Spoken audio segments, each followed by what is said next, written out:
Hello students.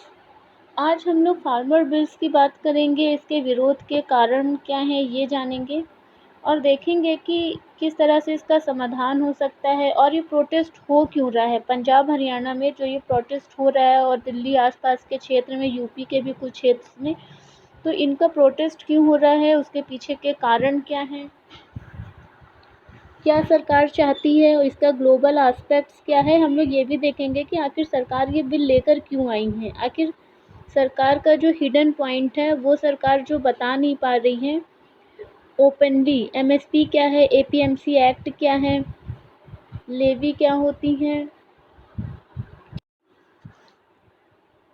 I6+ काऊ क्या है, हम लोग ये सारी चीज़ों को देखेंगे। राष्ट्रीय कृषि आयोग क्या कहता है, मंडियाँ क्या हैं, पीडीएस क्या है। तो हम लोग कोशिश करेंगे कि ओवरऑल मैटर्स को हम लोग इस क्लास में समझ सकें, जान सकें कि कृषि कानून में क्या बदलाव किया गया है और इसका विरोध क्या हो रहा है।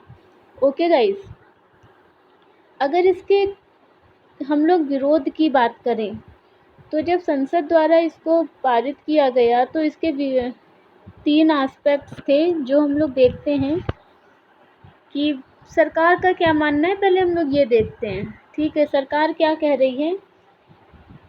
जिसमें पहला लॉ जो है कृषि उपज व्यापार और वाणिज्य संवर्धन और सरलीकरण विधेयक 2020, इसके तहत ये वाला जो फर्स्ट पॉइंट है या जो फर्स्ट लॉ है, इसमें सरकार द्वारा कहा जा रहा है कि वह किसानों की उपज को बेचने के लिए विकल्प को बढ़ाना चाहती है। अभी क्या होता है कि जो मंडी होती हैं, तो मंडी जो होती हैं वो पर्टिकुलर एरियाज़ के अकॉर्डिंग वो जो होती हैं डिवाइड होती हैं। अपने अपने जो उनकी अपनी अपनी मंडियाँ होती हैं डिस्ट्रिक्ट की, ज़िले पर, गांव के स्तर पर, तो वो सब डिवाइड होती हैं।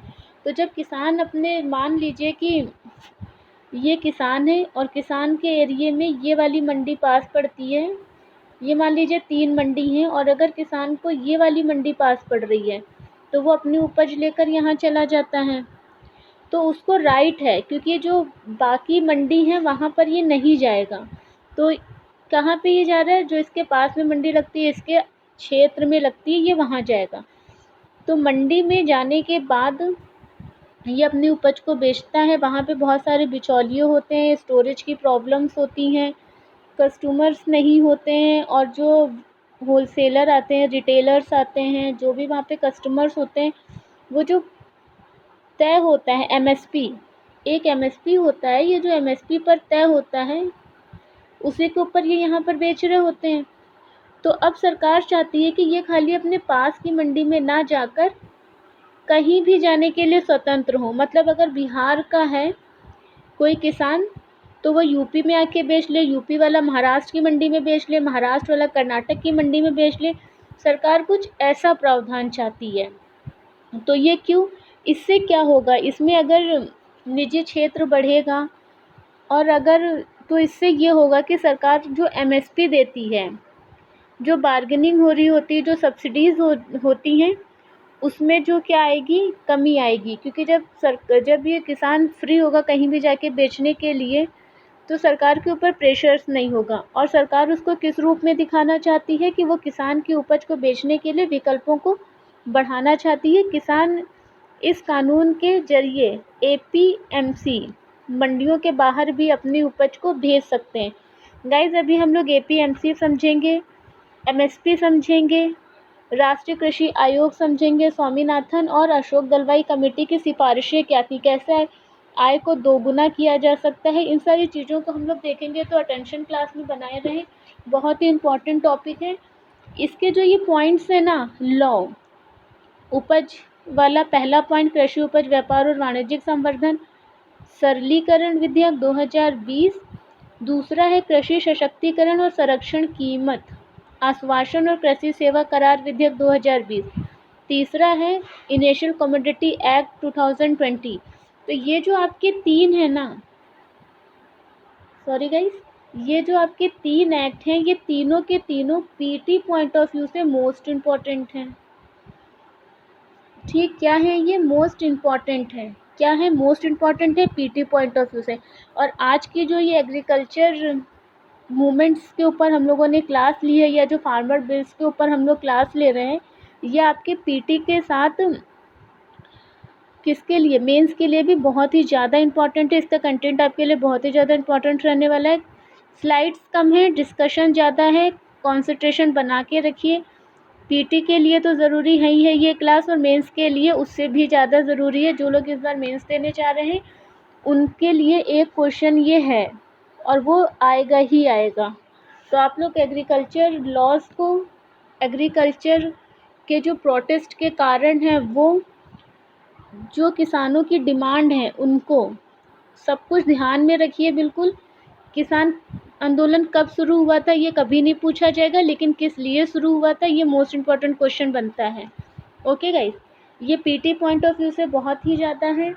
अगर हम लोग इसके पहले लॉ की बात करें तो सरकार का मानना है कि किसानों को अधिकार दे रहा है, मतलब भारत में किसानों को ऐसा अधिकार दिया जा रहा है कि वो अपनी फसल कहीं भी जाकर, मतलब मंडी के बाहर जाकर कहीं भी अपनी फसल को बेच सकते हैं।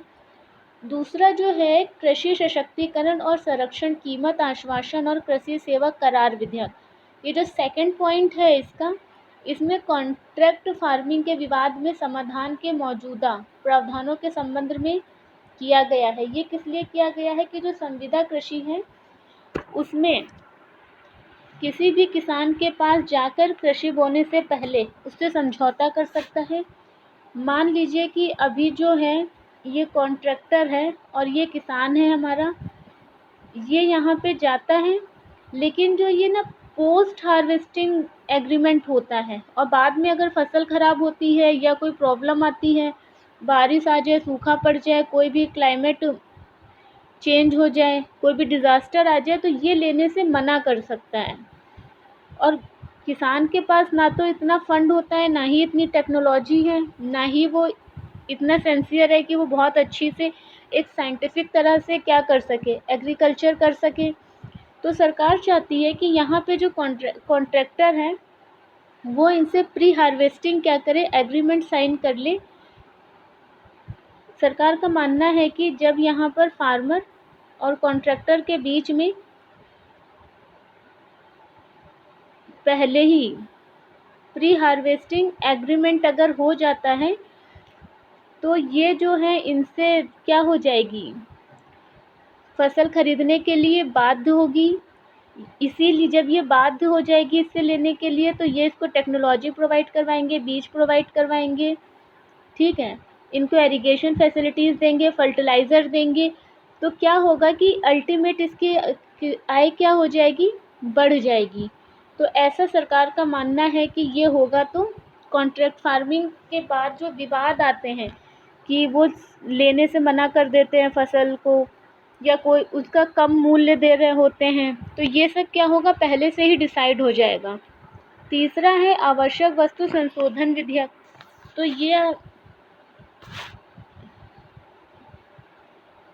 ये जो है आवश्यक वस्तु अधिनियम, आप लोगों को पता होगा ये 2000 जब से 20 मार्च से जब से लॉकडाउन लगा है तब से इनिशियल कमोडिटी एक्ट बहुत ही ज़्यादा फेमस रहा है, बार बार न्यूज़ में आता रहा है। ये प्री के पॉइंट ऑफ व्यू से तो इम्पॉर्टेंट है ही है, इसके साथ ही साथ ये किस लिए इम्पॉर्टेंट हो जाता है कि ये निजी और पब्लिक दोनों को फ्री राइट दिया गया है कि कुछ भी खरीद सकते हैं, स्टोर कर सकते हैं। इसमें लिमिट्स को हटा दिया गया है। अभी हमारे वहाँ क्या है, अभी हमारे वहाँ जो आइटम्स हैं इनिशियल कमोडिटी एक्ट में, जो हमारे पास आइटम हैं वो क्या हैं, लिमिटेड हैं और डिसाइडेड हैं, ठीक है, लिमिटेड हैं और डिसाइडेड हैं। लेकिन अब इसमें क्या किया गया है, अमेंडमेंट किया गया है। अब इसमें क्या है, अभी तक इनिशियल कमोडिटी एक्ट में कौन था, सिर्फ और सिर्फ पब्लिक सेक्टर यानी गवर्नमेंट।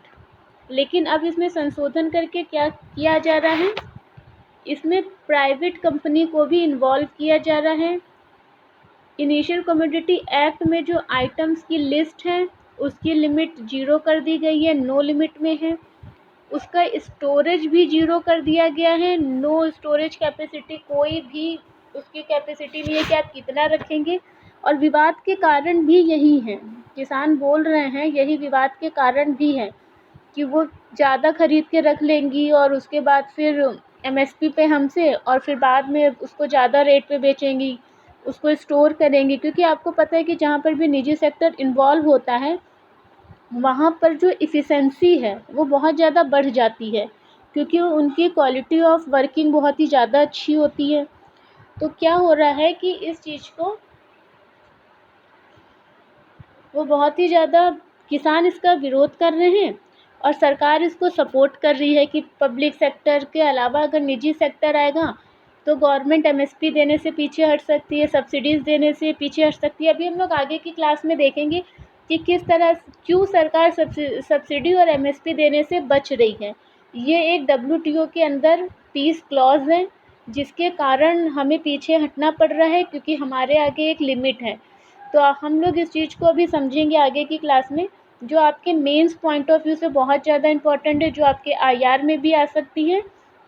और जब आप एक आंसर लिख रहे होंगे तो एक बैलेंस राइटिंग के लिए भी बहुत ही ज़्यादा इम्पोर्टेंट हो जाएगा कि आप दोनों एस्पेक्ट्स को लेके चलें।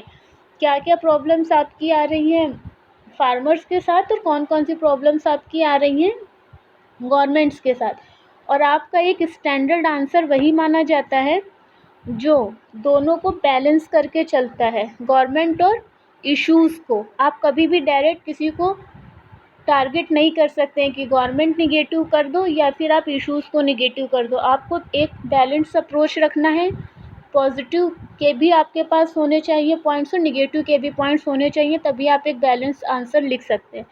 सो गाइज हम लोग देखते हैं, और अगर आप लोगों को ये क्लास पसंद आए तो प्लीज़ इसको लाइक करें, शेयर करें, नहीं पसंद आती है डिसलाइक करें, कंटिन्यूटी बना के रखें, नो डाउट कमेंट भी करें, जिससे हमें पता चलता रहे कि हमें और क्या करना है इम्प्रूवमेंट। ठीक है गाइस, यहाँ पे ये जो लिमिट नहीं है ना इनिशियल कमोडिटी एक्ट की, उससे क्या लगता है कि ये लिमिट सिर्फ उस वक्त है युद्ध और अगर कोई आपदा आ जाती है, नेचुरल क्लाइमेट अगर आ जाता है तो ये लिमिट रखी गई है कि ठीक है, उसके पहले की कोई लिमिट नहीं रखी गई है। इसीलिए ये मामला क्या है, एक विवादित मुद्दा बन गया है कि किस लिए किसान विवाद कर रहे हैं। अब आपको आई थिंक समझ में आ गया होगा कि विवाद के कारण क्या है। अभी हम लोग आगे इसको फिर से देखेंगे। पीटी के पॉइंट ऑफ व्यू से बहुत ही ज़्यादा इम्पॉर्टेंट लॉ है जो इस बार पूछा ही जाना है। पुराना नया मिला के नए इश्यूज़ क्या हैं, तो बिल्कुल अच्छे से याद कर लीजिए कि कृषि उपज व्यापार और वाणिज्यिक संवर्धन और सरलीकरण विधेयक 2020, कृषि सशक्तिकरण और संरक्षण कीमत आश्वासन और कृषि सेवा करार विधेयक। मतलब जो फसल है उसके ऊपर सरकार क्या करेगी, आश्वासन दे रही है किसान को कि भैया तुम्हारा इतने में ही जाएगा, तुम्हारा घाटा नहीं होगा। ठीक, एफसीआई जो है, एफसीआई का जो इनरोलमेंट है इसमें, क्योंकि अभी कौन मंडी से अभी कौन लेके जाता है अनाज, कम से कम 70-80%, 90% अनाज एफसीआई के द्वारा ही मंडियों से ख़रीदा जा रहा है। तो उसके ऊपर डिपेंडेंसी कम होगी, क्योंकि अभी जब हम लोग एफसीआई देखेंगे तो वहाँ पर ये भी देखेंगे कि किस तरह से एफसीआई घाटे में चल रही है, उसका एक पूरा का पूरा व्यू क्या है, उसको भी हम लोग अभी आगे की क्लास में देखेंगे। अगर एफसीआई पर क्वेश्चन पूछ लेता है तो मेंस में एफसीआई पर भी क्वेश्चन आ सकता है, एपीएमसी एक्ट पर आ सकता है, एमएसपी पर आ सकता है। तो आप लोग बिल्कुल तैयार रहिए। और पीटी में भी एफसीआई, एमएसपी, मंडी, इन सब से कोई भी क्वेश्चन निकाल सकता है। तो ये मेंस और प्री दोनों के लिए क्लास बहुत ज़्यादा इंपॉर्टेंट रहने वाली है। अगर हम ये बात करें कि गवर्नमेंट क्या बता रही है, गवर्नमेंट क्या कह रही है, उसका तर्क क्या है ये इस एक्ट को लाने के पीछे, अगर हम पर्सनल लेवल पर या डोमेस्टिक लेवल पर या हम एक इंडिया के परसेप्शन में देखें तो सरकार का तर्क क्या है, ये हम लोग देख रहे हैं सरकार का और इंडिया के अंदर। ठीक है, अभी हम लोग ये ग्लोबल देखेंगे, जो बड़े अंतर्राष्ट्रीय स्तर पर देखेंगे, तो भारत में जो तर्क है इनका गवर्नमेंट का, वो क्या कह रही है कि किसानों की आय दोगुनी होगी। अब आपको पता है कि किसानों की आय दोगुनी करने का प्रयास सरकारें कब से कर रही हैं, तो वो तो अंडरस्टूड होगा क्योंकि आप लोग पॉलिसीज़ वगैरह देख रहे होंगे। तो किसानों की आय दोगुनी होगी, दोगुनी करने का प्रयास है ये। उनके पास ज़्यादा ऑप्शन होंगे, उनके पास ज़्यादा अल्टरनेटिव होंगे, ज़्यादा स्टोर कर सकेंगे, ज़्यादा दूर ले जा सकेंगे, बेच सकेंगे अच्छे दामों पर। फूड प्रोसेसिंग को बढ़ाना है, क्या है कि खाद्य प्रसंस्करण है इससे बढ़ेगा। अगर ऐसा होगा तो क्या होगा ये देखिए कि अगर फूड प्रोसेसिंग बढ़ रही है, अगर कॉन्ट्रैक्टर ज़्यादा से ज़्यादा आपका माल खरीद रहा है तो वो ज़्यादा से ज़्यादा फूड प्रोसेसिंग करेगा। फूड प्रोसेसिंग करने के लिए उसे क्या करना पड़ेगा, किसान है यहाँ पे हमारा, इससे उसने फसल खरीद ली।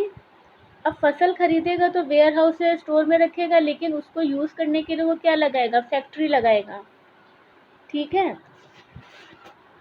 और अगर वो फैक्ट्री लगाएगा तो क्या प्रोडक्शन बढ़ाएगा कहीं ना कहीं। तो ये जो प्रोडक्शन बढ़ेगा, ग्रॉस वैल्यू एडिशन होगा, उससे क्या होगा, ऑब्वियसली जो है कि इनकम जो है यहाँ पे जनरेट होगी, लोगों को रोज़गार मिलेंगे, इंडस्ट्रियल डेवलपमेंट होंगे, इकोनॉमी बूस्ट करेगी, जीडीपी में कंट्रीब्यूशन बढ़ेगा, पर कैपिटा इनकम बढ़ेगा। तो ये सब क्या है, खाद्य प्रसंस्करण उद्योग को अगर हम बढ़ावा देते हैं तो क्या होगा कि ग्रॉस वैल्यू एडिशन ज़्यादा होगा।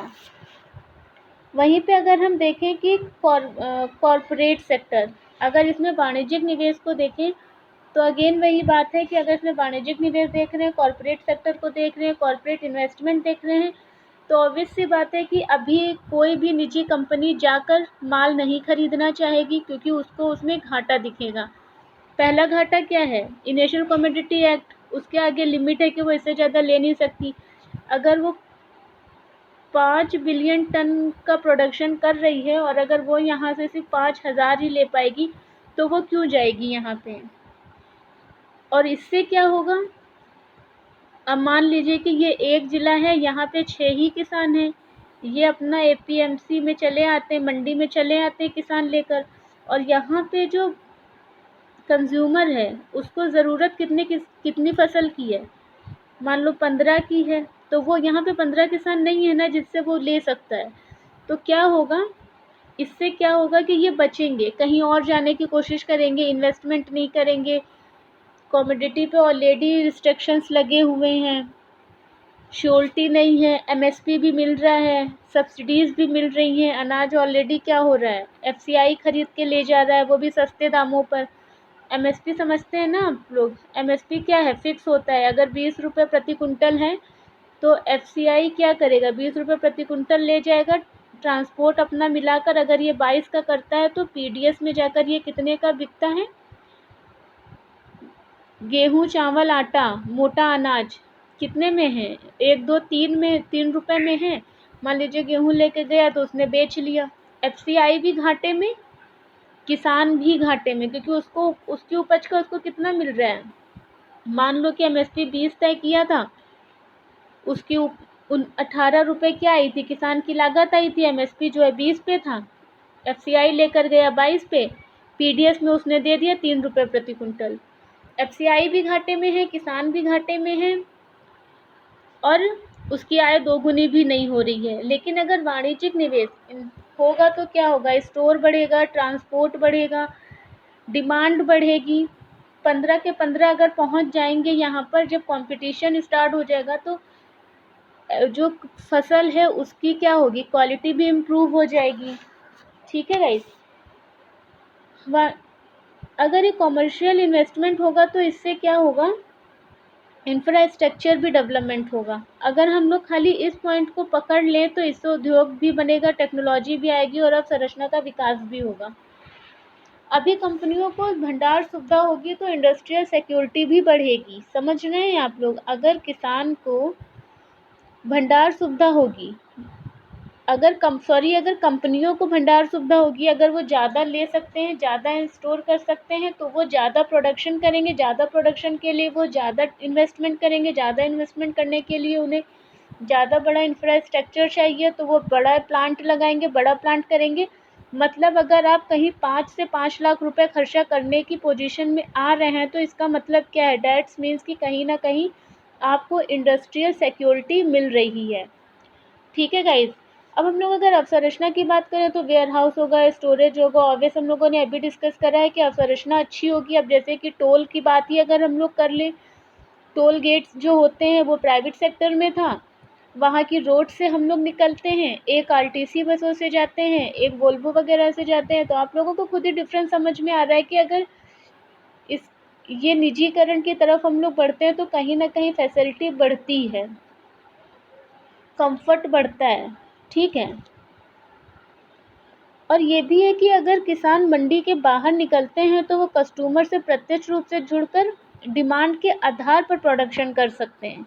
ये भी है कि मान लीजिए कि किसान है, यहाँ पर क्या खाली डिमांड थी गेहूँ की, और अगर मान लो कि वो यहाँ पर आया, तो आप लोगों को पता है कि रीजनल डिवीज़न अगर हम करेंगे तो हर क्षेत्र की अलग अलग डिमांड होती है।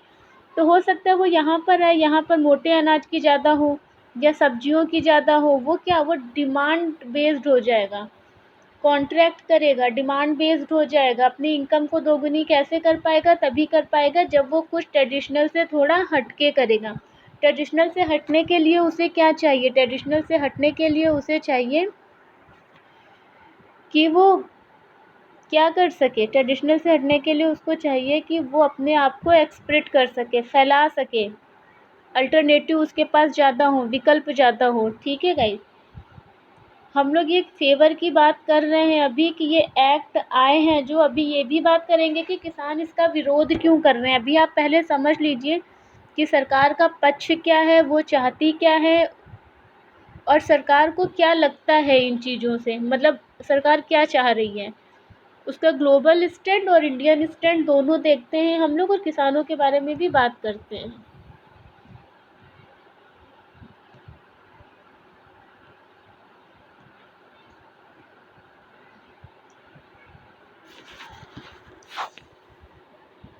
अच्छा, ऐसा माना जा रहा है कि हो सकता है कि किसान के लिए ये बहुत ज़्यादा फ़ीज़ेबल हो, क्योंकि अगर जो बड़े-बड़े किसान हैं उनके लिए तो नो डाउट ये अच्छा होगा, क्योंकि वो अपना प्रोडक्शन बढ़ा सकते हैं। वो अपने उनके पास ट्रांसपोर्ट है वो फैसिलिटी अच्छी है, वेयर हाउस की फैसिलिटी अच्छी है, स्टोरेज की फैसिलिटी अच्छी है। उनको कॉन्ट्रैक्ट भी मिल जाएँगे, क्योंकि उनका जो कॉन्ट्रैक्ट होगा वो भी अच्छे-अच्छे किसानों के साथ हो जाएगा, सॉरी अच्छे-अच्छे कंपनीज़ के साथ हो जाएगा। फिर विरोध का यही कारण निकल कर आ रहा है कि मार्जिनल जो हमारे फार्मर्स हैं उनके लिए दिक्कत खड़ी हो जाएगी। मार्जिनल फार्मर्स को प्रॉब्लम क्रिएट होने लगेगी, क्योंकि उनके पास ना तो इतना पैसा है कि वो बिहार में प्रोडक्शन कर कर महाराष्ट्र में बेचने जाएँ। लेकिन हाँ, बिहार में अगर कोई बड़ा ज़मींदार होगा या बड़ा किसान होगा जिसके पास लार्ज स्केल पर लैंड होगी, तो वो जाकर वहाँ बेच सकता है। तो यही जो कन्फ्लिक्ट अराइज हो रहे हैं ना, गवर्नमेंट को कुछ लग रहा है और किसान को कुछ लग रहा है, और दोनों के बीच में बैलेंस आंसर आपको लिखना है। तो अब हम लोग अगर बात करते हैं कि राष्ट्रीय कृषि आयोग की, तो ये 2007 में आया था। देश के कुछ किसानों को अच्छा लगता है। सरकार ने राष्ट्रीय कृषि आयोग, M S. Swaminathan, Ashok Dalwai committee 2015, I6+ cow model, ये अशोक दलवाई कमेटी ने दिया था। ये जो है ना, गवर्नमेंट ने जो ये डिसीज़न लिया है, भारत में किसानों को अधिकार देना, संविदा कृषि का आवश्यक वस्तु अधिनियम में जो संशोधन किया है, उसको आधार किसको बनाया है इन्होंने? इनको आधार बनाकर ये डिसीज़न लिए गए हैं। इसमें अगर हम लोग बात करें अशोक दलवाई कमेटी की, तो इन्होंने कहा था कि किसानों की आय दोगुनी करने के एक फॉर्मूला है जो 7 पिलर्स पर बेस्ड है। आपका किस पर बेस्ड है? 7 पिलर्स पर बेस्ड है। ओवरऑल ये जितनी भी संस्थाएं हैं या जितनी भी सिफारिशें हैं, ये एक ही बात करती हैं। और Ashok Dalwai committee 2015, I6+ cow model इनका क्या था ये देख लीजिए, बहुत इंपॉर्टेंट है। सोसाइटी, सोशोलॉजी या कहीं पर भी इकोनॉमिक्स, आपको कहीं पर भी लिखने के लिए, अंडरस्टैंड करने के लिए ये काम आने वाला है। तो अगर हम लोग I6 की बात करें, तो I6 में क्या है? इन्वेस्टमेंट। पहला क्या है? इन्वेस्टमेंट। तो अभी हम लोगों ने बात किया था कि इन्वेस्टमेंट कौन करेगा? निजी कंपनियां करेंगी। तो सरकार बोल रही है ठीक है, मंडी को ओपन कर दो, एपीएमसी एक्ट के बाहर एपीएमसी एक्ट के बाहर किसानों को परमिशन दे दो, क्या? फसल बेचने की। क्यों? क्योंकि इन्वेस्टमेंट बढ़ेगा। निजी कंपनियों का जो विश्वास बढ़ेगा उससे इन्वेस्टमेंट बढ़ेगा तो इंफ्रास्ट्रक्चर बढ़ेगा, फिर क्या होगा, इंफ्रास्ट्रक्चर बढ़ेगा, अवसंरचना पर निवेश के बाद क्या, निवेश आएगा, कहीं पैसा आएगा कहीं से तो उसे कहीं इन्वेस्ट करेंगे, कहाँ करेंगे, अवसंरचना में। ठीक, उससे क्या होगा, इंडस्ट्रीज बढ़ना स्टार्ट हो जाएंगी, क्या होगा, इंडस्ट्रीज बढ़ेंगी, इंडस्ट्रीज को इसमें शामिल करेगा कौन, इन्वेस्टमेंट आएगा, इन्वेस्टमेंट क्या अवसंरचना बनाएगा, अवसंरचना में क्या बनाई जाएंगी, इंडस्ट्रीज बनाई जाएंगी, इंडस्ट्रीज जब बढ़ेंगी तो उसको इंटरनेट से जोड़ दो, ठीक है गाइस, क्या करो, उसको इंटरनेट से जोड़ दो, उसको इंश्योरेंस दे दो, पांचवा क्या होगा, इंश्योरेंस दे दो, और छठा क्या होगा, इनोवेशन। अब ये सब कब पॉसिबल होगा, 6 आई है आपके पास, investment, infrastructure, industries, insurance, internet और इनोवेशन। अब आप लोग खुद ही इस चीज़ को समझ रहे हैं कि अगर कोई इन्वेस्टमेंट करेगा तो इंफ्रास्ट्रक्चर बनाएगा, इंफ्रास्ट्रक्चर दैट्स मीन्स कि इंडस्ट्रियल डेवलपमेंट, इंडस्ट्रियल डेवलपमेंट के लिए क्या होगा, सिक्योरिटी चाहिए, उसमें हम लोग क्या करेंगे, इंश्योरेंस देंगे, क्योंकि आपको पता है अभी भी क्रॉप के ऊपर इंश्योरेंस दिया जाता है, रबी खरीफ फसलों के ऊपर इंश्योरेंस दिया जाएगा, क्यों, जिससे किसान की को भी विश्वास में लिया जा सके और जो खरीदार है उसको भी विश्वास में लिया जा सके, मतलब दोनों को ना लगे कि कहीं से कोई घाटा हो रहा है। उसको फिर ई लेवी, ई मंडी जैसे आप लोग नाम सुनते हैं ना, तो उसको इंटरनेट से जोड़ना, उसका जो लॉजिस्टिक है, मंडी में इंटरिंग एग्जिट्स के टाइम को कम करना, क्योंकि मैनुअली होता है, टाइम लगता है। अगर ई हो जाएगा, इंटरनेट आ जाएगा, तो लोगों को मैसेज कर दिया जाएगा, उनको टाइमिंग बता दिया जाएगा, ठीक है। इंटरनेट के अपने फ़ायदे हैं, आप लोगों की पता है। इनोवेशन क्या करते, उसके बाद क्या करेंगे, इनोवेशन, इनोवेशन मतलब क्या, अब सॉरी, नवाचार, क्या नवाचार मतलब कि हमें किस तरह से प्रोडक्शन बढ़ाना है, किस तरह से हमें फूड इंडस्ट्रीज़ बढ़ानी है। जब हमारे पास पीछे के 5 आई होंगे तो छठे आई में डेवलपमेंट अपने आप हो जाएगा। लास्ट है आपका काऊ, काऊ मतलब एनिमल रेयरिंग, ठीक है। एनिमल रेयरिंग की अगर हम बात करें तो मंडी खाली क्या, मंडी खाली अनाज की तो नहीं होती है, मंडी तो सब्जी की भी हो सकती है, फल की भी हो सकती है, एनिमल की भी हो सकती है। तो हम लोग क्या करेंगे, इसमें पशुधन को भी शामिल करेंगे, ठीक है गाइस। ये किसने कहा था, अशोक दिलवाई कमेटी की सिफारिशें थी। ये कब आई थी, 2015 में आई थी। और गवर्नमेंट ने राष्ट्रीय कृषि आयोग 2007, स्वामीनाथन और अशोक दिलवाई कमेटी की सिफारिशों को ध्यान में रखते हुए अपने ये 3 कानून लाए हैं, कृषि कानून। अब हम लोग आगे चलते हैं इससे। आई होप कि यहाँ तक की क्लास आप लोगों को क्लियर होगी और अच्छी भी लग रही होगी। आप सब जानते हैं कि भारत में कृषि क्या है, एक संवेदनशील मुद्दा है, और यहाँ पर हम इसको ऐसे नहीं देखते हैं कि ये एक आर्थिक रूप में कृषि को न देखकर हम लोग इसको एक इमोशनल इशू में देखते हैं। कि हम लोग क्या मानते हैं कि भारत का किसान है, धूप निकली है, वो नीचे बैठा है, चट्टानें फटी हुई हैं, वर्षा हो गई, पूरी कृषि खराब हो गई। हम लोग क्या करते हैं, हम लोग किसानों के साथ सहानुभूति रखते हैं, उसको आर्थिक रूप में कभी नहीं देखते। तो भारत में ये बहुत बड़ी समस्या रही है कि भारत को आर्थिक तौर पे नहीं जोड़ा गया। माना जाता है कि कंपटीशन बढ़ जाएगा, छोटा किसान है, सरवाइव नहीं कर पाएगा, इस तरह के कई सारे इशू आते हैं। बल्कि भारत में 80% किसान कैसे हैं, सीमांत हैं। और ये 80% जो सीमांत, जो मार्जिनल फार्मर्स हैं, इन्हीं को बचाने के लिए क्या किया जा रहा है कि हाँ ठीक है, भारत क्या है, एक सेंसिटिव इश्यूज़ है, क्योंकि हमारा किसान क्या है, गरीब है, भूखा है, उसके पास खाने के लिए नहीं होता है, मानसून नहीं आता, उसकी फसलें ख़राब हो जाती हैं, उसके पास अच्छा फर्टिलाइज़र नहीं होता, अच्छे स्टोरेज नहीं होते, ट्रांसपोर्ट नहीं होता है, रोड फैसिलिटीज़ नहीं होती, लॉजिस्टिक इतना अच्छा नहीं है। तो वो अपने आप को क्या, वो अपने आप को सरवाइव नहीं करवा पाएगा। ऐसा क्यों माना जाता है, ऐसा इसलिए माना जाता है क्योंकि हमारे वहाँ भारत में कृषि एक संवेदनशील मुद्दा है, इमोशनल इश्यूज़ हैं, इसको आर्थिक इशू के रूप में नहीं देखा जाता है। नेहरू के टाइम से अगर हम बात करें तो नेहरू से मोदी तक के टाइम में बहुत ज़्यादा चेंजेस लाए गए हैं, लेकिन चेंजेस वो उनके डेवलपमेंट के लिए नहीं थे, वो चेंजेस उनके डेवलपमेंट के लिए नहीं थे गाइस, इस पॉइंट को याद रखिएगा। देश की आज़ादी से अभी तक के जो भी कानून लाए गए हैं वो उनके डेवलपमेंट के लिए नहीं, वो उनके प्रोटेक्शन के लिए लाए गए थे।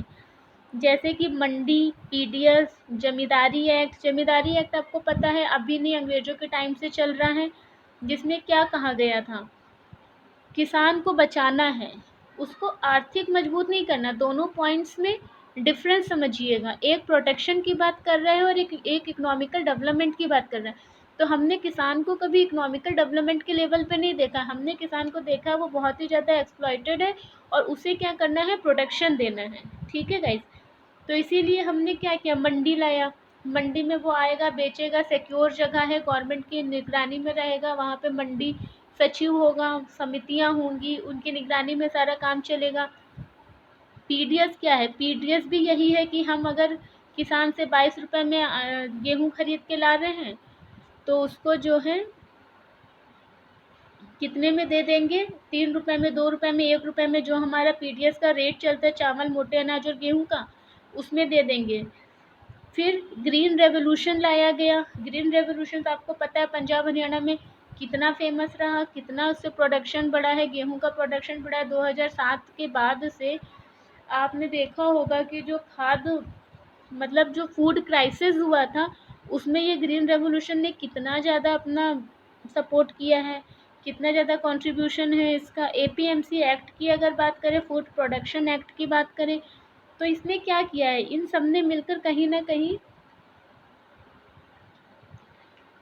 प्रोटेक्शन दिया है किसको, फार्मर्स को, क्योंकि इनका मानना है कि फार्मर्स हमारा बेचारा है और वो फाइट नहीं कर सकता।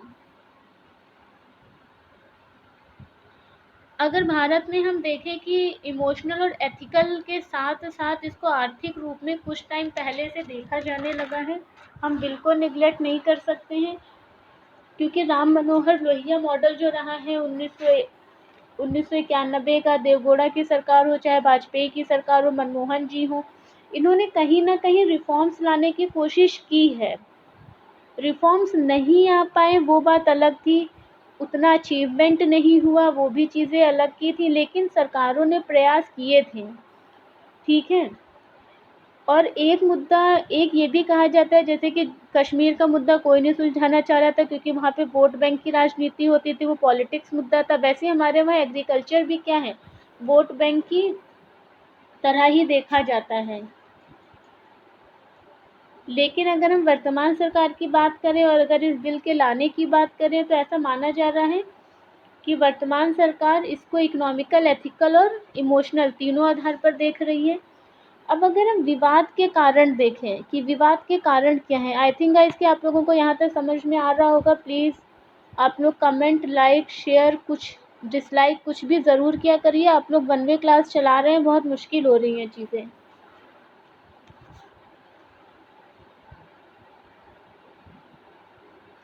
अगर ये कहा विवाद के कारण क्या है, किसानों को क्या लग रहा है, इच्छा के अनुरूप उत्पादन को बेचने के लिए आज़ाद नहीं है।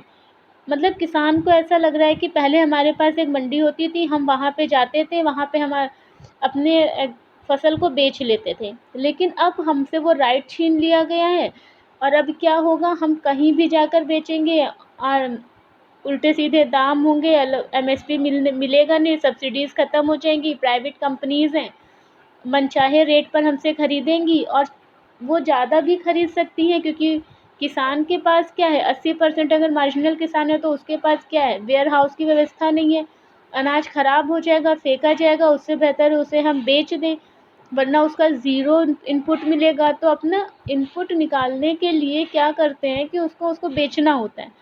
बेचने का मतलब क्या निकला, निजी कंपनियां लेंगी, वो अपने दाम पर खरीदेंगी, तो किसान थोड़ा डरे हुए हैं यहाँ पर, जिसका एक कारण ये है भंडारण की व्यवस्था नहीं है उनके पास, एमएसपी कीमत पर फसल बेचने को मजबूर होंगे। ठीक है, एमएसपी कीमत पर फसल बेचने को मजबूर क्यों होंगे, आप लोग खुद समझ रहे हैं कि जिस मंडी का जो एमएसपी तय कर दिया जाएगा, हर राज्य में एमएसपी का अलग अलग होता है। ये तो आप लोग जानते होंगे ना कि जो एमएसपी रेट है वो हर मंडी का अलग अलग है। बिहार में कुछ और है, यूपी में कुछ और, महाराष्ट्र, कर्नाटक, केरल में कुछ और हैं। तो अब मान लो कि यूपी वाला अगर बिहार आता है और अगर अब फिर यहाँ की मंडी के अकॉर्डिंग ही तो इसको बेचना पड़ेगा। इस मंडी का एमएसपी जो तय होगा उसी के आधार पर क्या होगा, ये अपना बेचेगा। और जब ये बेचेगा तो अब पता नहीं इसको उसकी लागत का पैसा मिल भी पाएगा कि नहीं मिल पाएगा। यहाँ तक लाने में उसको 1 दिन लगेगा या 4 दिन लगेगा, उसकी फसल कितनी ख़राब होगी। तो ये सारी चीज़ें हैं। अब अगर हम लोग आगे बात करें, निजी कंपनी लाभ उठाएंगे विवाद की स्थिति में। अगर दोनों के बीच में कोई भी कन्फ्लिक्ट अराइज होता है तो उसकी सुनवाई कहाँ होगी, क्योंकि सुनवाई के लिए कोई भी ऑथोराइज्ड एजेंसी अभी इसमें डिस्क्लोज नहीं की गई है। बड़ी कंपनी छोटे किसानों के साथ समझौता नहीं करेंगी, ये तय है। ये आप लोग समझ भी सकते हैं कि अगर एक के पास 4 एकड़ ज़मीन है और 4 किसानों के पास 1-1 एकड़ ज़मीन है तो वो सोचेगा कि 4 से कॉन्ट्रैक्ट करने के बजाय हम एक बड़े किसान से कॉन्ट्रैक्ट कर लें, मेरा भी सर दर्द ख़त्म। क्योंकि जो एक बार फसल होगी वो पूरे खेत की एक जैसी होगी, वो भी युद्ध नहीं लेगा। इसमें एक विवाद ये है कि युद्ध व प्राकृतिक आपदा जैसी आपात स्थितियों को छोड़कर भंडारण की कोई सीमा तय नहीं की गई है। अभी हम लोगों ने तय किया था। ये सब क्या है, प्रॉब्लम्स हैं। ये सब प्रॉब्लम्स हैं किसके, किसानों के। याद रखिएगा, मौजूदा अनुबंध कृषि का स्वरूप आलिखित है। फिर वही बात है ना कि जो कॉन्ट्रैक्ट होगा एग्रीकल्चर कॉन्ट्रैक्ट वो किस फॉर्म में होगा, ये सबसे बड़ी बात है इसमें। ठीक है गाइस, तो इसीलिए किसान क्या है, डरे हुए हैं। आगे चलते हैं। अब अगर हम लोग इसके वैश्विक कारण की बात करें, ठीक है गाइस, अगर इसके वैश्विक कारण की बात करें तो इसमें जो WTO है हमारा, वर्ल्ड ट्रेड ऑर्गेनाइजेशन की बात करें, यहाँ पर 1995 में एक दोहा समझौता हुआ था। दोहा समझौता के बारे में शायद सुना होगा। दोहा समझौता हुआ था, इसमें ये कहा गया था कि कोई भी, अब हम लोग जो एस्पेक्ट्स देख रहे हैं वो इंडिया के जितने भी अभी तक विवाद थे, लॉस थे, उन सब से हटा कर देखिएगा कि गवर्नमेंट ऐसा कर क्यों रही है, प्राइवेट कंपनी को लेकर क्यों आ रही है, एमएसपी और सब्सिडीज से वो किस तरह से बचना चाह रही है, क्यों बचना चाह रही है, वो इनडायरेक्टली किसानों को कैसे बेनिफिट्स पहुंचाना चाह रही है। अब इस पॉइंट को आप लोग देखेंगे तब आपको ओवरऑल लेक्चर समझ में आएगा कि इसका रिलेवेंस क्या है। क्योंकि एग्रीकल्चर बिल, एग्रीकल्चर लॉ जो भी हैं वो बहुत लोगों ने पढ़े होंगे, बहुत जगह से पढ़े होंगे, लेकिन आप लोग एक बार इसको भी पढ़ के देखिए, क्योंकि ये आपका इंडिया के साथ साथ ग्लोबल लेवल पर भी आपको ज्वाइन करके बताया जा रहा है, कनेक्टिविटी लाई जा रही है। क्योंकि जब मेंस का आंसर आएगा, हो सकता है कि पीटी में पूछ ले कि पीस क्लॉज क्या है, वैश्विक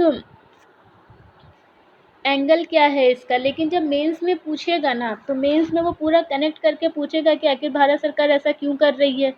तो भारत सरकार ऐसा क्यों कर रही है ये आपको ही बताना पड़ेगा। अगर आपने खाली पीटी के पॉइंट ऑफ व्यू से खाली दोहा समझौता पढ़ा है तो नहीं होगा, खाद्य संकट पढ़ा है तो नहीं होगा। अब आगे चलिए और देखिए,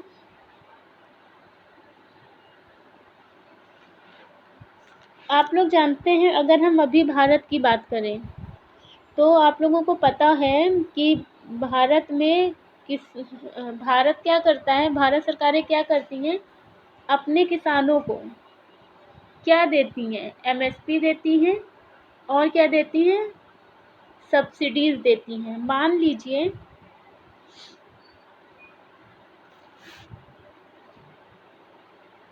किसान की सारी लागत कितनी है, मान लो 11 रुपए है, ठीक है। और हमारा जो फूड सिक्योरिटी एक्ट है, नेशनल सिक्योरिटी एक्ट 2013, इसके तहत क्या होता है, इसका अनाज खरीद लिया जाता है, ठीक है। पीडीएस के माध्यम से इसका 2/3 अनाज क्या है, खरीद लिया जाएगा। कितना, 11 रुपए पर खरीद लिया जाएगा। क्योंकि अब पीडीएस में ये कितने पे बिकेगा, 1, 2, 3 के उस पे बिकता है। तो इस पे सब्सिडी कितनी दे रही है, अगर 11 पे 2 रुपए सब्सिडी मिल रही है तो 9 रुपए कौन दे रहा है, सरकार दे रही है ना। तो वो क्या हो जाएगा, ये इसकी सब्सिडी हो जाएगी, ठीक। ये सब्सिडी हो जाएगी इसकी। तो इसके अलावा सरकार क्या क्या दे रही है, आप लोग आई थिंक एक बार फिर से मुझे लगता है रिपीट कर देना चाहिए कि मान लेते हैं कि लागत कितनी है, 20 रुपये है, तो सरकार कितना दे देगी, 20 में लेगी तो 22 में खरीद लेगी। ये क्या है, फार्मर की कॉस्ट है, इन्वेस्टमेंट किसका है, फार्मर का। इससे 2 रुपये बढ़ाकर खरीद लिया तो इसको कितना मिल गया, 22। 22 मतलब 20 रुपये इन्वेस्टमेंट प्लस 2 रुपये इसके बेनिफिट के। अब ये क्या किया गया कि इसको नेशनल फूड सिक्योरिटी एक्ट है हमारे वहाँ, नेशनल फूड सिक्योरिटी एक्ट 2013, इसके तहत क्या होता है कि माल एफसीआई खरीद लेती है। अब यहाँ पर इस एफसीआई ने क्या किया, 22 रुपये में खरीदा और उसको कहाँ पे रख दिया, इसका 2/3 संख्या में इसको कहाँ रख दिया, पीडीएस में। और आपको पता है कि भारतीय जनता क्या करती है, जाती है पीडीएस से अनाज लेती है। पीडीएस में अनाज कितने में मिलता है, 1, 2 और 3 रुपये प्रति कुंटल, मोटा अनाज 1 में, गेहूँ 2 में और चावल 3 में। अब मान लो कि क्या हुआ, चावल उसने 3 में लिया पीडीएस से, किसने लिया, फार्मर ने लिया, फार्मर से यहाँ खरीदा गया था, फार्मर से यहाँ लिया गया, पीडीएस में गया, नेशनल फूड सिक्योरिटी एक्ट के तहत अब पीडीएस से फिर से फार्मर के पास गया। यहाँ पे 20 रुपये इसके इन्वेस्ट हुए थे, यहाँ पे ये 22 रुपये हो गए। पीडीएस में कितना इसको मिला, 3 रुपये में चावल मिल गया। अब चावल की लागत इसकी थी 20 रुपये, मिला 22 रुपये में, और इसकी लागत कितनी हो गई, 3 रुपये में किसने ले लिया, फार्मर ने फिर से ले लिया। ये जो 17 रुपये है ये माना जा रहा है ये सब्सिडी है जो सरकार दे रही है।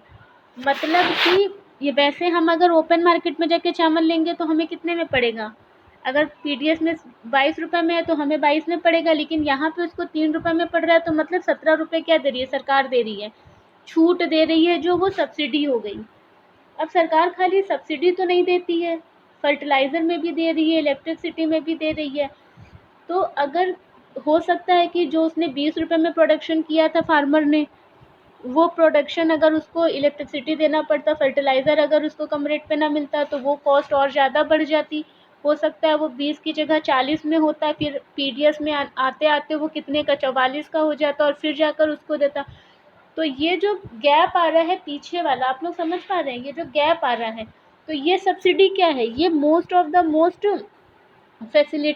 फैसिलिटेटेड है किसके लिए, फार्मर्स के लिए, जो उसको सब्सिडी मिल रही है।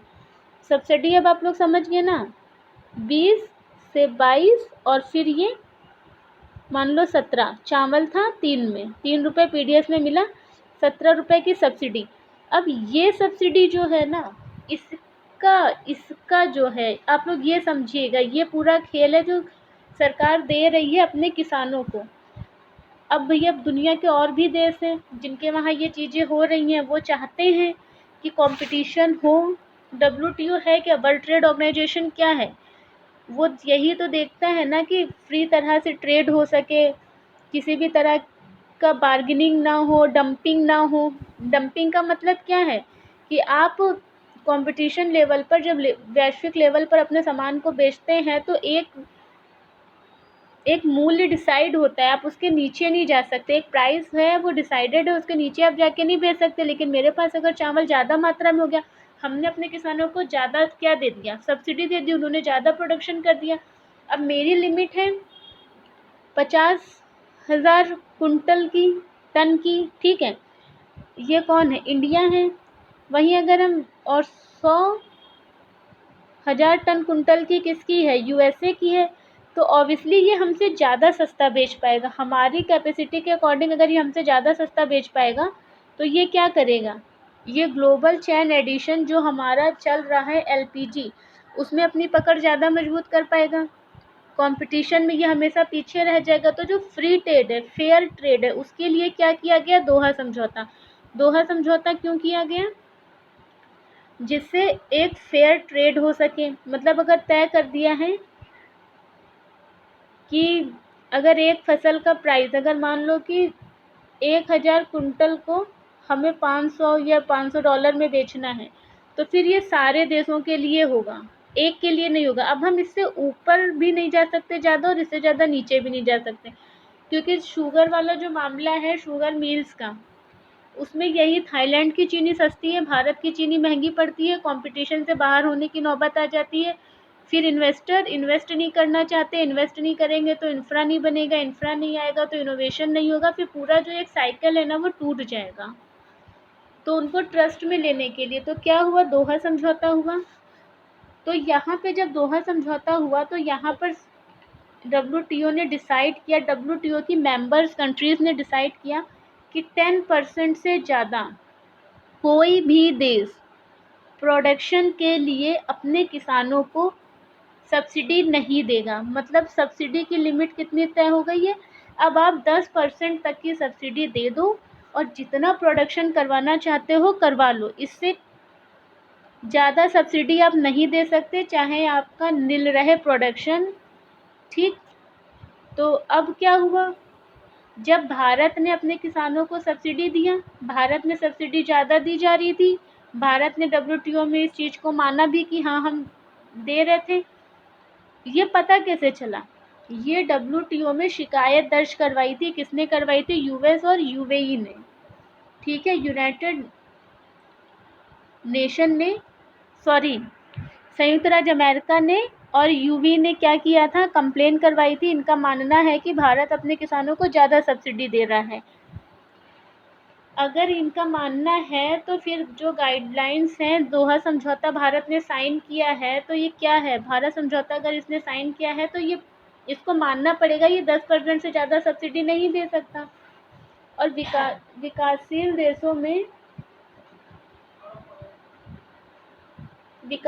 देशों में भारत सहित 10% सब्सिडी दे सकता है। अच्छा, एक क्लॉज ये भी कर दिया गया, एक ये भी ऑप्शन दिया गया कि जो विकासशील देश हैं वो 10% से ज़्यादा सब्सिडी दे सकते हैं। इसी के तहत एक पीस क्लॉज जोड़ दिया गया, पीस क्लॉज लाया गया, यानी जो है शांति क्लॉज जो लाया गया, उसमें कहा गया कि जो विकासशील देश है वो 10% से ज़्यादा सब्सिडी दे सकते हैं। तो भारत क्या है, भारत तो विकासशील देश में आता है, लेकिन एक कंडीशन है कि आप पीस क्लॉज से बंध जाएंगे। और पीस क्लॉज क्या है, डब्ल्यूटीओ ने कहा कि जो देश 10% से ज़्यादा सब्सिडी अपने किसानों को देंगे वो अपने उत्पादन को अपने देश के बाहर नहीं बेच सकते। गाइस फिर से सुन लीजिए कि जिन भी देशों को पीस क्लॉज मिला हुआ है वो, और जो 10% से ज़्यादा सब्सिडी अपने फार्मर्स को दे रहे हैं, ठीक है, वो लोग विदेशों में, फॉरेन में अपने माल को नहीं बेच सकते। ठीक है, तो मतलब भारत को क्या है, अब जैसे कि अब यूएस ने कहा, यूवी ने कहा, और भी कई देश गए शिकायत करने की, देखो भारत ऐसा कर रहा है डब्ल्यूटीओ, अब तुम इसको रोको। तो डब्ल्यूटीओ ने कहा कि नहीं, 2014 में भारत को पीस क्लॉज के तहत रिलैक्सेशन दिया गया है, वो 10% से ज़्यादा सब्सिडी अपने देश को दे सकता है, देश के फार्मर्स को, लेकिन कोई इशू नहीं है क्योंकि वो अपना उत्पादन देश के बाहर नहीं बेचेगा। ठीक है गाइस, ये जिसका ग्लोबल मुद्दा है। अब ये सोचो कि अगर भारत अगर सब्सिडी दे रहा है और वो अगर विदेशों में चावल नहीं बेच पा रहा, आटा नहीं बेच पा रहा, तो वो इतने भंडारण करेगा क्या। तो बस यही है कि इसीलिए गवर्नमेंट ने क्या किया कि इसमें निजी क्षेत्र को लेकर आओ। निजी क्षेत्र अगर आता है तो उसको सब्सिडी से मतलब नहीं है, एमएसपी से मतलब नहीं है। वो क्या करेगा, वो किसानों को एमएसपी भी दे सकता है, सब्सिडी भी दे सकता है, लेकिन वो डब्ल्यूटीओ के दायरे में नहीं आएगा। तो गवर्नमेंट को ये लगता है कि अगर निजी क्षेत्र आएगा, निजी क्षेत्र किसानों के साथ अपना व्यवहार सही रखे, एग्रीमेंट्स करे, उनको सब्सिडी दे, एमएसपीज दे, कॉन्ट्रैक्ट करे, इनिशियल कमोडिटी एक्ट के भंडार में जो है कैपेसिटी बढ़े उसकी, हाँ ये सब वो करेगा। अब जो निजी कंपनियां हैं वो विदेशों में जाकर अपना प्रोडक्ट बेच सकती हैं, क्योंकि वो सरकारी नहीं है, वो सरकारी दायरे से बाहर है, और सरकारी दायरे से बाहर होने के कारण वो WTO समझौता दोहा समझौते से भी बाहर है और पीस क्लॉज से भी बाहर है। तो ये एक मेन मोटिव है कि गवर्नमेंट जो इनडायरेक्टली, जो बोल नहीं रही है लेकिन इनडायरेक्टली किसानों को सब्सिडी और MSP बनाए रखना चाहती है, इसीलिए वो सोच रही है कि ऐसा कर दिया जाए। ये भारत का स्टैंड है और इसको आप लोगों को ऐसे समझना भी है और एक बैलेंस आंसर ऐसे लिखना भी है।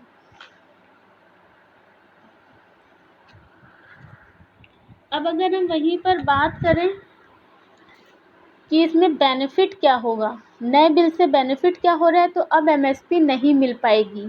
ठीक, किसानों को लग रहा है कि अब MSP नहीं मिल पाएगी, लेकिन हाँ, अगर वो प्राइवेट कंपनीज के साथ एक एग्रीमेंट साइन करते हैं तो एग्रीमेंट तो जैसा गवर्नमेंट के साथ हो रहा है वैसा उनके साथ भी हो रहा है। लेकिन हमारे वहाँ जो इसके लॉ नहीं अभी तक बनाए गए, इसलिए इनसिक्योरिटी जायज़ है। भारत में अगर मान लो 8,50,000 करोड़ टन अगर चावल का उत्पादन होता है तो भारत इसे बाहर नहीं बेच सकता। क्यों? क्योंकि वो पीस क्लॉज को मान रहा है। लेकिन अगर यही प्रोडक्शन निजी कंपनी के हाथ में होता, निजी कंपनी ने कॉन्ट्रैक्ट किया होता, तो वो इस चावल को बाहर बेचकर फ़ायदा कमा पा रही होती। अब हम लोग आगे आते हैं। अच्छा, ये जो अशोक गुलाटी कमेटी बनाई गई थी, अशोक गुलाटी जी ने भी यही बात कही थी कि द फूड सिक्योरिटी बार्गेनिंग है और सरकार जो कर रही है वो मतलब उसको वो फेवर कर रहे हैं, क्योंकि वो जान रहे हैं कि सरकार ये क्यों कर रही है। ग्लोबल एंगल भी आप लोगों को समझ में आ गया होगा, क्योंकि ठीक है गाइस, अगर अब हम लोग FCI की बात कर लें तो FCI हमेशा घाटे में ही रहती है। MSP समझ में आ गई होगी। अब अगर हम लोग बात करें MSP, अगर 2,000 रुपये तय हुई है तो मंडी में कितनी हो जाएगी? 2,200।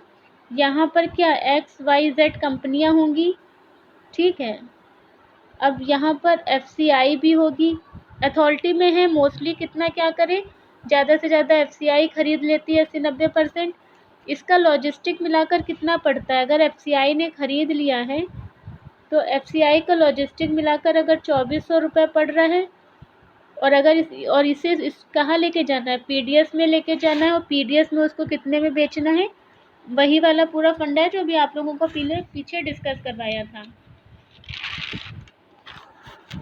ओके गाइस, ये पूरा एक इशू था जिसको हम लोगों ने समझने की कोशिश की है। आई होप कि आप लोगों को ये क्लास समझ में आई होगी। इसके अगर हम लोग बात करें समाधान की, तो जो दिलवाई कमेटी ने बोला था ना, इन्वेस्टमेंट, इनोवेशन, इंटरनेट इंफ्रास्ट्रक्चर और काऊ वाला, वो बेस्ट है, वो करना है। क्योंकि नीति आयोग ने APMC एक्ट में क्या किया था, रिफॉर्म भी किया था और इसमें एग्रीकल्चर के साथ एनिमल हस्बेंड्री को भी ऐड किया था। अच्छा, APMC एक्ट जो है वो महाराष्ट्र, वेस्ट बंगाल, उड़ीसा, गुजरात जैसे 16 राज्यों ने इसको लागू भी किया है। निजी कंपनियां जो है मंडी खोल सकती हैं, ये पहले भी हमारे वहाँ प्रावधान है। अब इसमें बस थोड़ा चेंज हो रहा है कि अगर प्राइवेट कंपनी की बात करें तो वो मंडी जो है खोल सकती है। APMC एक्ट, अब ये जो विवाद का कारण है कि हम APMC एक्ट के बाहर हो जाएंगे, तो ये भी थोड़ा तर्क वाला नहीं लग रहा है, क्योंकि हमारे वहाँ निजी कंपनियों को पहले से ही परमिशन है। इससे क्या होगा? सिंगल ट्रेडिंग लाइसेंस लाया गया। क्या किया गया? सिंगल ट्रेडिंग लाइसेंस लाया गया। APMC एक्ट में जब बदलाव हुआ तो इसमें क्या किया गया? सिंगल ट्रेडिंग लाइसेंस लाया गया। सिंगल लेवी ऑफ मार्केट फ़ी रखी गई कि एक जैसी फ़ीस होगी, एक जैसा व्यापार होगा, ठीक है। अशोक दिलवाई कमेटी ने भी यही सिफारिश की थी कि राज्यों को इसे लागू करना चाहिए, और जो राज्य इसे लागू करते हैं उन्हें भारत सरकार को इनिशिएटिव देना चाहिए, प्रमोट करना चाहिए, एक्स्ट्रा फंड देना चाहिए, प्रोडक्शन को बढ़ाना चाहिए। क्योंकि जब 2007 के टाइम पर स्प्रिंग वॉर हुआ था तो उसका मेन कारण क्या था? फूड क्राइसिस था। क्योंकि उसके पहले जो डेवलप्ड कंट्री थे उन्होंने कहा कि भैया देखो, हमारे वहाँ प्रोडक्शन बहुत ज़्यादा होता है गेहूँ का, अब विकासशील देश आप लोग क्या करो, आप लोग जो हैं कैश क्रॉप समझते हैं ना, नगद फसल। कैश क्रॉप का प्रोडक्शन करो और अनाज जो है वो हम आपको प्रोवाइड करवाएंगे और ये हम खरीदेंगे भी। लेकिन एकाएक ऐसा हुआ कि जब मक्के की कृषि स्टार्ट हुई तो मक्के को जब अमेरिका और डेवलप्ड कंट्रीज ने करना स्टार्ट करा तो उनको फ्यूल, फूड, फर्टिलाइज़र जैसी कई सारी वहाँ पे क्या फैसिलिटीज़ मिलने लगी, तो उन्होंने एकाएक अनाज भेजना बंद कर दिया। जब उन्होंने अनाज भेजना बंद कर दिया तो हम लोगों ने जो उस समय अनाज का क्राइसिस हुआ था, जो फूड क्राइसिस हुआ था, उसको 2007 में देखा था। तो वो जो क्राइसिस था उसने एक ऐसी समस्या पैदा कर दी कि इंडिया में भी यहाँ की सरकारों ने क्या किया कि अब भैया यहाँ पर प्रोडक्शन बढ़ाना है। प्रोडक्शन बढ़ाने के लिए उस टाइम भी सरकारों ने कहा, सेंट्रल ने कहा स्टेट गवर्नमेंट से, देखो फंड ले लो, हमसे नहीं मतलब है तुम कैसे प्रोडक्शन करते हो, you are a free for any types of decisions, आप बिल्कुल फ्री हैं, किसी भी तरह का डिसीजन लीजिए। बस अल्टीमेट हमें क्या चाहिए, अल्टीमेट हमारा गोल है प्रोडक्शन बढ़ना चाहिए, प्रोडक्शन बढ़ना चाहिए। तो उस टाइम जो राज्यों ने किया वो अच्छा किया, जो उनका था प्रयास अच्छे थे, प्रोडक्शन बढ़ा, देखते देखते खाद्यान्न बढ़ने लगा, फूड क्राइसिस से हम लोग बाहर आ गए। तो अभी भी यही कहा जा रहा है कि अशोक दिलाई कमेटी ने अभी भी यही कहा है कि अभी भी ये एक तरीका है कि राज्यों को अथॉरिटी दीजिए। राज्यों को अथॉरिटी देने से भी किसान डर रहे हैं, लेकिन ये एक ऑप्शन के रूप में देखा जा रहा है क्योंकि ये पहले भी किया जा चुका है।